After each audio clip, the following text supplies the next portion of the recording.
8. रात के 11:30 बज रहे थे। सुजाता अपने बेडरूम में बेड पर बैठी थी। वो बहुत डरी हुई थी। उसके कान में कुछ देर पहले उस बुजुर्ग के कहे हुए शब्द गूंज रहे थे। आने वाली है वो। उसे नहीं पता था बुजुर्ग किसकी बात कर रहा था, पर उसके शब्दों में एक चेतावनी थी। कुछ महीने पहले जब सुजाता जंगल में एक रूह बन के भटक रही थी, तब उसके अंदर सिर्फ गुस्सा भरा हुआ था, क्योंकि वो सब कुछ खो चुकी थी। पर अब उसके पास एक नई जिंदगी थी, एक पति था और वो मां बनने के सपने भी बुनने लगी थी। उस बुजुर्ग की चेतावनी उसके आज और उसके कल के सपनों पे खतरे का संकेत थी। ये सब सोचते सोचते सुजाता बेड से उठी और ड्रेसिंग टेबल के सामने पहुंची। वो ख्यालों में खोई हुई बालों में कंघी करने लगी। जब उसकी नजर शीशे पे अपने चेहरे पर पड़ी, उसके सामने जो चेहरा था वो उसका नहीं, शिखा का था। उसने पहली बार शिखा के चेहरे को ध्यान से देखा। उस चेहरे की लकीरें, हर निशान, नाक का आकार, आंखों का रंग, उसने सब ध्यान से देखा। उसे लग रहा था जैसे उसने किसी और के कपड़े पहने हुए थे, चुराए हुए कपड़े। तभी उसकी नजर अपने बालों पे गई। उसने खुद को कभी ध्यान से न देखा हो, पर उसे पता था कि जिस शरीर में वो थी, उसके बाल घने और काले थे। शिखा 23-24 साल की ही तो थी, पर उस वक्त उसने देखा उसके सामने के कुछ बाल सफेद हो गए थे। उसने आगे झुक के अपने बालों में उंगलियां डाल के देखा, पीछे के कुछ बाल भी सफेद हो गए थे। तभी अचानक उसे शीशे में उन सब की लाशें दिखाई दी, जिन सब लोगों को उसने मारा था। वो डर के पलटी। उसने देखा पीछे कोई नहीं था। डोरबेल सुनकर सुजाता ने बाहर जाके दरवाजा खोला। सामने विश्वास खड़ा था। वो अंदर आया। विश्वास ने चुपचाप अपने शूज उतारे और ड्राइंग रूम में सोफे पे बैठ गया। सुजाता उसके लिए किचन से पानी लेके आई।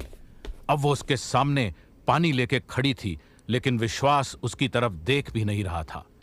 सुजाता उसके सामने जमीन पे बैठी ताकि वो उसकी आंखों में देख सके। विश्वास बाबू, आप मुझसे नाराज हैं? विश्वास ने उसकी ओर देखा। अब प्यार से बात क्यों कर रही हो? दोपहर को तो तुम ऑर्डर दे रही थी कि मुझे खाना खाते हुए उठना नहीं चाहिए। मुझे माफ कर दीजिए विश्वास बाबू, मैं गुस्से में थी। डॉक्टर ममता के साथ जो हुआ, क्या वो तुमने किया? ऑफ कोर्स तुमने ही किया। किस लिए? क्या किया था उसने? कुछ नहीं, कुछ भी नहीं। मुझे नहीं पता मैं अपना आपा कैसे खो बैठी। मुझे पहले कभी इतना गुस्सा नहीं आता था। पता है उसकी क्या हालत की है तुमने? मैं उनसे माफी मांग लूंगी। पागल हो गई हो क्या? क्या बोलोगी उसे? कि तुमने उस पे जादू टोना किया? कि तुम एक शक्चुन्नी हो?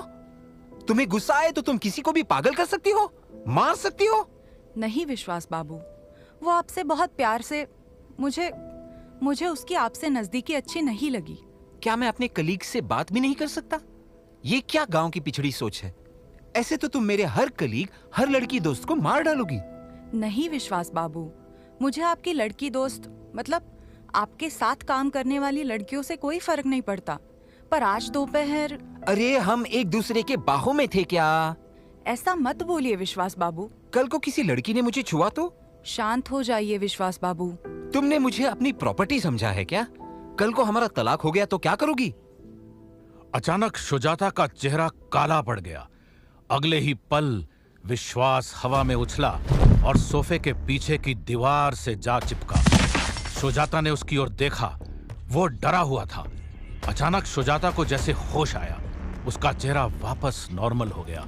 उसके नॉर्मल होते ही विश्वास सोफे पे आ गिरा। सुजाता ने भाग के उसे पकड़ा। सॉरी, आपको चोट तो नहीं लगी? मुझे माफ कर दो विश्वास बाबू, आप ठीक है? विश्वास चुपचाप सुजाता को देख रहा था। उसकी आंखों में डर था। सुजाता उसके बाजुओं को, उसके चेहरे को छूते हुए माफी मांग रही थी, पर उसके हाथों के छूने का एहसास विश्वास को ऐसा लग रहा था जैसे उसके बदन पे सांप रेंग रहे हों। आधी रात का वक्त था। बाबा गीता मासी के सामने उनके मुंबई के फ्लैट के ड्राइंग रूम में बैठा हुआ था। गीता मासी ने बाबा से पूछा, आपको किसी चीज की जरूरत हो तो आप बेझिझक बोल सकते हैं। गेस्ट रूम का एसी रात को बहुत आवाज करता है, कल एसी वाला आके उसे ठीक कर जाएगा। मैं सारी उम्र गांव में रहा हूँ गीता जी, मेरे लिए पंखा काफी है। तो फिर कुछ सोचा आपने? आप शिखा को उसका शरीर कैसे वापस दिलवाएंगे? 8 दिन बाद अमावस है, मैं आपको एक तावीज दूंगा। अमावस की शाम को आपको वो शुजाता के घर रख के आना होगा। वो तावीज शक्चुनी को कमजोर कर देता है। उसके कमजोर हो जाने के बाद उस पे काबू पाना मुमकिन हो जाएगा। अगर आपके पास शक्चुन्नी को कमजोर करने का कोई तावीज था तो आपने उसे पहले इस्तेमाल क्यों नहीं किया, जब शुजाता शक्चुन्नी बनके आपके गांव को परेशान कर रही थी? कोशिश की थी, पर तब शक्चुन्नी बहुत ताकतवर थी, कुछ नहीं हुआ। पर अब वो एक इंसानी शरीर में है, एक घर में रहती है। अब ये करना मुमकिन है। तावीज रखने के 2-3 दिन बाद हमें शुजाता के साथ एक तंत्र करना होगा, उसे शरीर से निकालने और शिखा को उसमें वापस डालने के लिए। तभी अंधेरे में से आवाज आई, हम शुजाता को मार भी तो सकते हैं। गीता मासी और बाबा ने चौंक के अंधेरे में देखा। कौन मारेगा शुजाता को? मैं मारूंगी। शुजाता मर चुकी है। तुम जिसे मारने की बात कर रही हो वो तुम्हारा शरीर है। अगर वो शरीर मर गया तो तुम किस शरीर में वापस जाओगी? इस दुनिया का कोई भी आदमी मरे हुए शरीर को वापस जिंदा नहीं कर सकता। और विश्वास? बाबा ने अंधेरे में देखा। हमारे ये सब करने में विश्वास का उस घर में होना एक अड़चन तो है, उसका भी कोई समाधान। विश्वास हमारे काम की रुकावट नहीं, मेरा मकसद है। मुझे विश्वास चाहिए, उसे मरना होगा। बाबा, रात बहुत हो गई है, आप जाके सो जाइए। बाबा चुपचाप उठा और गेस्ट रूम में चला गया। गीता मासी ने अंधेरे में देखा। शिखा, तुम्हें अपना शरीर वापस क्यों चाहिए? ये कैसा सवाल है मासी? मुझे अपना शरीर, अपनी जिंदगी वापस चाहिए। ये अंधेरा मेरी जिंदगी नहीं बन सकता। अंधेरा भटकती हुई रूहों का ही नहीं, कभी कभी जिंदा लोगों का भी सच बन जाता है। आप क्या कहना चाहती हो? याद है शिखा, तुम जब छोटी थी तो अपने समर वेकेशंस में कुछ दिनों के लिए मेरे घर आती थी। याद है। एक बार तुम उन्हीं हॉलीडेज में मेरे घर आई हुई थी। एक रात तुमने छिपकली देखी और डर के उस पे टीवी का रिमोट फेंका। मैं वही थी। बाय चांस रिमोट सीधा छिपकली को जा लगा। वो छिपकली अपनी पूंछ काट के भाग गई। जब तुमने छिपकली की कटी हुई पूंछ को जमीन पे फड़फड़ाते देखा, तुम रोने लगी। तुम्हें लगा तुमने छिपकली को मार दिया। मैंने तुम्हें बहुत समझाया कि वो छिपकली मरी नहीं थी, सिर्फ उसकी पूंछ कट गई थी। पर तुम मानी नहीं, रोती रही, पूरी रात नहीं सोई। हम दोनों ने वो पूरी रात और अगला पूरा दिन उस छिपकली को ढूंढा। आखिरकार अगली रात को दीवार पे वो छिपकली दोबारा दिखाई दी। उसकी नई पूंछ भी आनी शुरू हो गई थी। तब जाके तुम शांत हुई। तुमने उस दौरान खाना तक नहीं खाया था शिखा।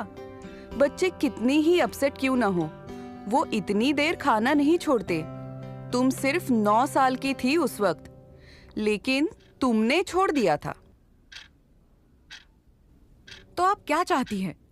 जिसने मुझे अपने प्यार में बेवकूफ बनाया, मुझे मार डालने के लिए, उसे छोड़ दूं? गुस्सा तुम्हें बदला तो दिला देगा, लेकिन तुम्हारे हाथों किसी की जिंदगी खत्म हो जाएगी। ये मंजूर है तुम्हें? जो शिखा इस हादसे से पहले जिंदा थी, वो किसी को चोट पहुंचा के कभी खुश नहीं रह सकती थी। और अब तुम शुजाता को, विश्वास को मार डालने की बातें कर रही हो। ये सब करके तुम्हें अपना शरीर वापस मिल भी गया, तो उस शरीर में जो शिखा सांस ले रही होगी, क्या वो कभी खुश रह पाएगी? खुल के हंस पाएगी? क्या उस शिखा में किसी को प्यार करने जितना दिल बाकी होगा? जिंदा होने में और जीने में फर्क होता है शिखा। मैं नहीं चाहती तुम्हें ये फर्क तब पता चले जब बहुत देर हो चुकी हो। अगले दिन सुबह सुजाता की आंख खुली तो विश्वास काम पे जा चुका था। सुजाता बहुत देर तक बेड पे लेटी सामने की दीवार ताकती रही। वो बेड से उठना नहीं चाहती थी। उसे अपने पेट में, अपने सीने में, अपने पूरे वजूद में एक खालीपन महसूस हो रहा था। उसे प्यास लगी। वो उठी और किचन की ओर जाने लगी। चलते हुए जब वो शीशे के सामने से गुजरी तो उसकी नजर अपने अक्स पे पड़ी। वो रुकी। उसने शीशे में देखा। उसकी आंखों के नीचे काले निशान काफी गहरे हो गए थे। उसका चेहरा ढल सा गया था। उसकी नजर बालों पे पड़ी। उसे याद था कि पिछले दिन उसके बालों में थोड़ी सफेदी आ गई थी, पर अब उसके बाल पिछले दिन से भी ज्यादा सफेद हो गए थे। धीरे धीरे उसे समझ आना शुरू हुआ। उसने जब डॉक्टर ममता को चोट पहुंचाई थी तब पहली बार उसे सफेद बाल दिखने शुरू हुए थे। उसने पिछली रात विश्वास पे अनजाने में अपनी ताकत का इस्तेमाल किया था और अब उसके बाल और ज्यादा सफेद और चेहरा और ढल गया था। उसे अपने पीछे वो सब लाशें फिर दिखने लगीं। वो सब लोग जिन्हें उसने जंगल में मार डाला था, उन सब लाशों के आगे वो आदमी खड़ा था जो बार बार उसे सपनों में दिखाई देता था। सब लाशों की ही तरह उसकी आंखें भी सफेद थीं। शिखा ने शीशे में देखते हुए उससे पूछा, मुझे अंधेरे में वापस ले जाने आए हो? उस आदमी की लाश ने ना में सर हिलाया और कहा, इतनी आसानी से नहीं। शुजाता डर गई और आदमी की तरफ पलटी, लेकिन वो आदमी और लाशें अब वहां नहीं थे। उसके बाद शुजाता पूरे दिन घर में बंद विश्वास का इंतजार करती रही। वो विश्वास से लिपटकर माफी मांगना चाहती थी। विश्वास देर रात घर आया और शुजाता से बिना कोई बात किए सो गया। अगले कुछ दिन ऐसे ही गुजर गए। शुजाता विश्वास से बात करने की कोशिश करती रही और विश्वास उसे सिर्फ 1-2 शब्दों में जवाब देकर चला जाता। वो सुबह जल्दी निकलकर देर रात घर आता। 3 दिन बाद रात को जब विश्वास 12 बजे तक घर नहीं आया, शुजाता ने उसे कॉल किया। विश्वास की आंख खुली। वो एक होटल के कमरे में सोया हुआ था। उसने फोन उठाया। विश्वास बाबू, आप कब आओगे? आज डबल शिफ्ट है, हॉस्पिटल में ही रुकना पड़ेगा, कल शाम को आऊंगा। उसने फोन काट दिया। तभी विश्वास को अपने पीछे से आवाज आई। कौन था? विश्वास ने पलट के देखा। बेड में उसके बगल में डॉक्टर ममता लेटी हुई थी। कोई नहीं। उसने डॉक्टर ममता को अपनी बाहों में लिया और सो गया।